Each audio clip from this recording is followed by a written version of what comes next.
Feeling like you're losing your virtual audience or your virtual meeting attendees is not a nice feeling. I know when I first started doing this virtual thing, I didn't know if people were listening to me or whether they were doing online shopping or doing something else.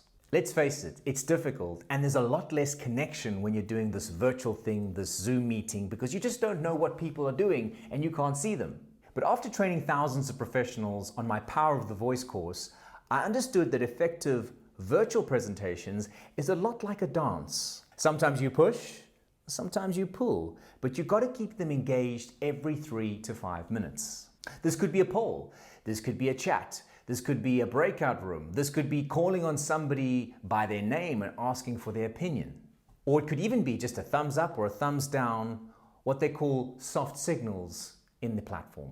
And all modern meeting platforms have a number of ways for you to interact with your audience. So use them, because otherwise your audience become passive consumers of your information and they just start eating popcorn and looking at the show and then do nothing and walk away and get nothing from you.